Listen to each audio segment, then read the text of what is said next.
maximum zoom out distance for Guild Wars 2 is about here, I think. I think that might even be pushing it. It could be about here, which I really like because, yeah, it's forcing people to play zoomed in a bit more. But I think if you build the game around being zoomed in more, you actually find it's a much more cinematic and immersive experience. It's if they built a game like Guild Wars 1 and forced you to be zoomed to be and force you to be this far zoomed in when clearly you need to be more zoomed out for the fights, then yeah, that would be wrong. But they've actually built this game up with that in mind. So I actually think that's a really good idea, and I'll be well happy to be played zoomed in and have the screen actually make sense and not look like a complete, for lack of a better term, clusterfuck every single fight.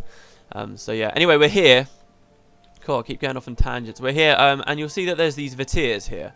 More spirits, you find these in graveyards and stuff all over Eye of the North, pretty much.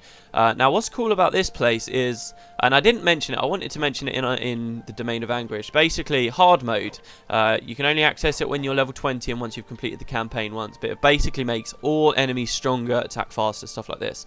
And that is really all that hard mode did as a baseline. However, when that was released, there were a few areas. It was released before Eye of the North came out. So what they did, which was quite cool, was they had it so that hard mode does more than just affect statistics in Eye of the North. It actually affects enemy spawns, what you'll meet and where. And this particular area, if you come here in hard mode, it is swarming with Vatirs. I think there's about 60 Vatirs all around here. And that might not sound like that much, but trust me, it's a lot.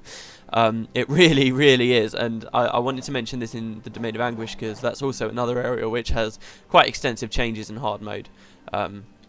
It's very cool. You see that quite a lot in Eye of the North, and you might not notice it a lot, particularly the walk from Boreal Station to the Eye of the North. If you really want to see it in action, it happens all over the place. This is how much little details have gone in that you might miss, but just do it in normal mode and then do it in hard mode. You'll see so many more spawns about here. It really is pretty ridiculous, but there are some places like this where it's been extensively overhauled and it's suddenly very, very dangerous, and it fits the theme of the area, as I'll show you in the quest in a minute. So we're actually coming here because there's a sacred altar to the bear spirit which we need to activate, and doing so doesn't exactly make these spirits very happy. So we've got an exit over there to the Bureau Marches. Do I want to do that yet? No, we'll do that in a second. I'm a little bit confused right now as to the ordering I want to do things, because don't forget about the Jotun pelts we got.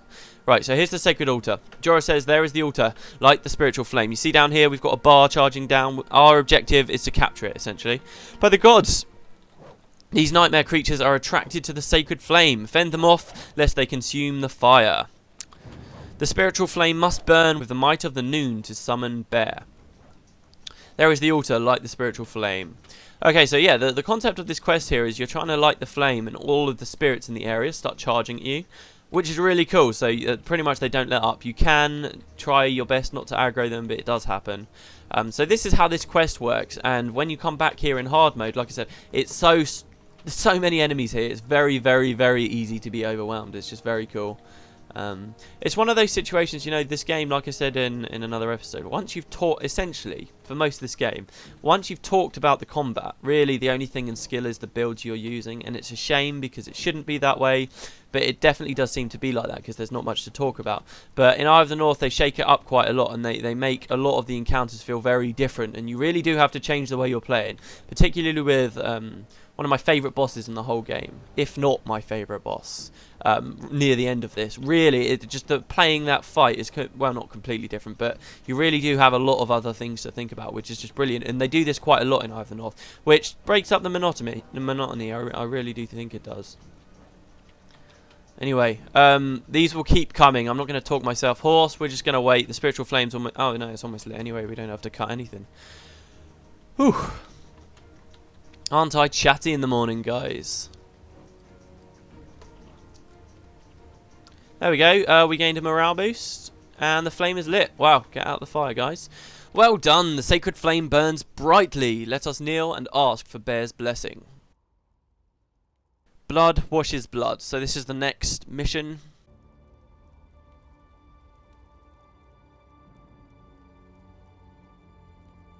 I call upon Bear for her blessing. I call upon Bear for her power. I call upon Bear for her strength.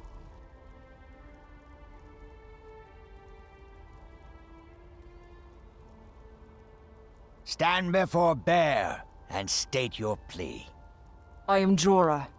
My brother erred most grievously. I seek to redeem my family's name. To rebuild your family's name, you must regain your family's homestead. Yet only tragedy may come from a home built with blood-stained hands. Wash clean your sins. Blood washes blood. Blood washes blood. Walk in the path of Bear. Receive her gifts. Walk in the path of Bear. You know what must be done. Go with the Bear spirit. I understand. Thank you. You understand. Could you bring the rest of us up to speed? Blood washes blood. To restore my family's name, we must retake my family's lands. These lands lie to the east and have been overrun by Char. We must slay them. Killing Char. Count us in. I thought as much. We must follow the Bear spirit to her shrine. Then we will confront the invaders. We will restore my family's name. Blood washes blood. Indeed it does. So there we go. We can speak to Egil. And I think complete that quest that we were just doing. Yeah, there we go. So you know what must be done. Jorah's lands must be purged of the Char. Their kind does not respect the spirit of the land. We must journey up the mountain to the shrine of the Bear spirit. It is there that the Bear shall grant you the power you need to repel the Char. Once you are ready, let us journey into the Biora marches. Okay, so I'm not going to journey with them though. You'll actually see the Bear spirit. Now earlier, I might have, when I was talking about the religion, it might have seemed as if the spirits were just sort of something that exists in the Norn's mind and they weren't actual corporeal things. Well, look at this. They are actually real, so there is some merit in the Norn's religion. As far as we can see, I mean, you could take it any way you want. You could say that the Norn just kind of use magic to conjure up images of the spirits to suit their religion or what, I don't know. But basically, there is merit in what they're saying. They are worshipping real things. There are real spirits. A spirit of the weathers, though, that's where it gets a little bit more complicated, doesn't it? What about spirits of trees or bushes, stuff like that? How does that all work? Maybe time will tell in Guild Wars 2, but we will see spirits of the big three in Eye of the North, that much is for sure. Okay, so our goal is to come to the Biora Marches, go to the homestead, which Peter got a nice little glimpse of before. But I'm going to come in here first to answer the mystery of these Jotun pelts we got earlier. I'm just now realising I actually don't have a clue where I'm going. Oh, great. Okay, well, we'll kill these Jotun, and I think I'm going to have to alt-tab out for a second. Down here is where we fought the destroyers with the wolves, by the way, so don't get too lost. Okay, I know where I'm going. We're going north a little bit, and I'm going to speed this up as much as possible, I think.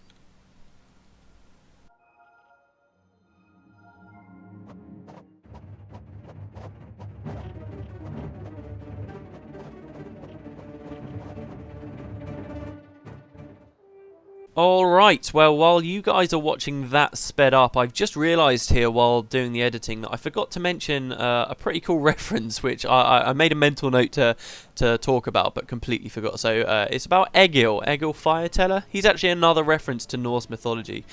Basically, Egil in Norse mythology is the name of a farmer who appears in like an epic poem. There are these things called poetic Eddas, and they're like these Icelandic stories essentially that were written around the 13th century or something, and one of them, one of the bigger ones as far as I can see, mentions this farmer called Egil who supposedly looked after Thor's goats while the god was visiting the giant Hymir. So yeah, there you go. There's a bit of a story going on with him, something about one of the goats becomes lame, and that Loki was the cause, but Egil was held responsible since in the next stanza his two children are taken by Thor into his service just before the end of the poem. I don't know. It's pretty interesting stuff. I don't know very much about this, but yeah, I will try and point out what references I know of or that people tell me about. So thanks to Mike actually for mentioning this to me, but. So, yeah, pretty cool, I think. I probably missed a million, but yeah, I'll try and mention what I can.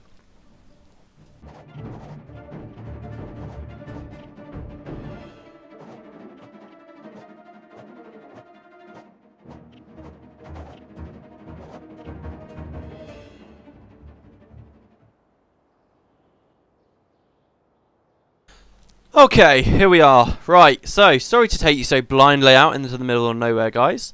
But there's a character here. A character who will only be here for this week.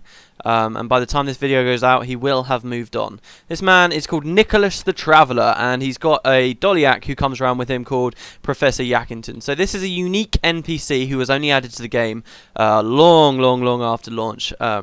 And basically, every week, he moves to a different location. It could be anywhere in the world. Nobody knows. Well, we have a pretty good idea now because he's been moving for so long. But nobody knows exactly where he could go. He could end up in any explorable area in the entire game. So places like Tears of the Fallen, where there's no quest at all, he could actually end up there one week. And basically, every week he appears somewhere else, and he wants a different item and a different number of items, and he'll trade for gifts with you. So this week, if we speak to him, he says, "Oh dear, I'm afraid I've done it now. Last week I lost the professor's favourite blanket. He doesn't need it for warmth, it has sentimental value. You see, it was the first Jotun pelt Yakkington ever won in battle, so we travelled all the way back up here to get another. And now the professor insists that, since he didn't lose the blanket, he's not responsible for finding the replacement Jotun pelt. Could you help me out, friend? Jotun pelts aren't exactly easy to acquire," and he says he needs one. And every week you can earn 5 gifts from him. So we can actually give him 5 Jotun pelts, which doesn't match the story, but by doing that, he'll give us 5 gifts. So he says, "Thank you, Matt," and we can double click these to get special items. So there I've got creative fireworks, some jars of honey. Okay, so there's one way to get honey. Do you remember honey for... Oh no, that's honeycombs. This is one way to get honeycombs. Oh, there we go. Wow. Alright, so remember the Black Moa quests? I said that I'd show you how to get honeycombs. This is one way, arguably the easiest way. You just get gifts from Nick. There's loads of different things that can appear from these gifts, including incredibly rare things. Needless to say, I've never managed to find anything really that rare, but it's pretty cool, and basically it's an incentive for players to continue playing. When this guy was added, it's just one of the best updates in my opinion, that ArenaNet ever put out, because it just added so much longevity to the game. So much content. Every week people have a reason to come back to keep playing it. It's like daily quests which they've added. I only wonder what the game would have been like if this kind of mechanic was actually introduced at launch. So at launch, all of these blank areas in Prophecies with no quests still had a reason to do. So basically, he can turn anywhere. He can go anywhere in the whole world. Wiki says that there are 137 possible different locations that he can appear, which roughly translate to 2.5 years of travel before he even considers going back to the same place, which is pretty crazy. And it's quite funny, actually. We're on like the 5th week before the end of that 2.6 years, I think. If you look on the Wikipedia today, or when I'm doing this, he's only got a few more locations he's never been to before, and then he's going to start repeating himself and repeating his dialogue. And it took him that long to start repeating himself. Every week he has something unique to say, and he's kind of become a really well-developed, fleshed-out character in the story because of that. Really interesting. He's done loads of stuff. So he's actually a really interesting character. He's actually based off of a character who you can meet in pre-Searing Ascalon, who does essentially the same thing. A couple of years ago, long before Nicholas the Traveller was released, they did an update to pre-Searing Ascalon where they added someone called Nicholas Sanford, who was this NPC in a hidden area, and every day Nicholas Sanford would take a different item and give players gifts for various items in pre-Searing, and it was basically a way to add renewable content for players in pre-Searing Ascalon. And eventually that he started appearing after the Searing, and you got to see what happened to him, what happened to his life. And because of all these weeks, he's just become such an interesting character. I mean, I'll read out his character bio on Wiki. Nicholas Sanford is an Ascalonian traveller of the world who always travels with his dolyak friend, Professor Yakkington. He met Yakkington in the Northern Shiverpeaks during a snowstorm, and the two managed to survive by huddling together for warmth.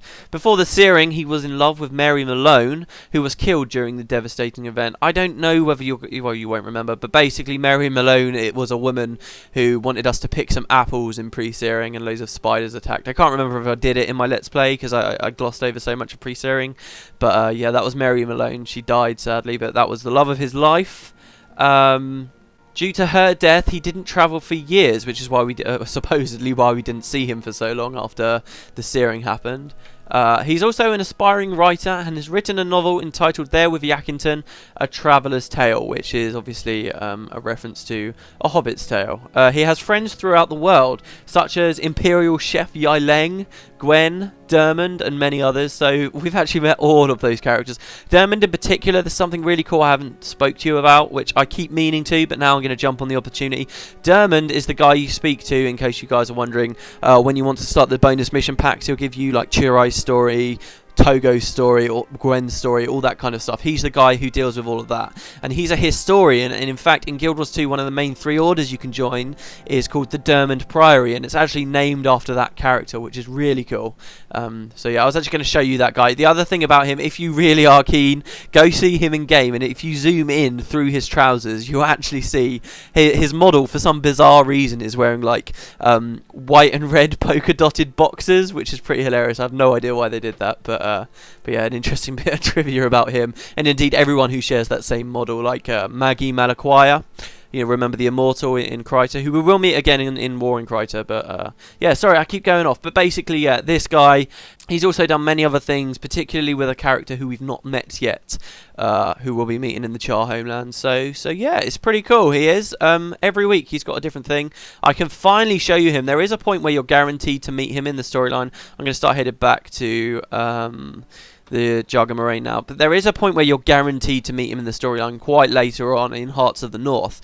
And for a while there, I mean, it's been so long. I've been doing this Let's Play for almost a year now, pretty much, and the whole way through it, I've slowly been moving through. He's never randomly appeared in a location in the same region as me. Never. No, well, he might have, but I didn't notice it. But it's taken me this long for him to be in the same region as me. I was so happy when I saw he was here.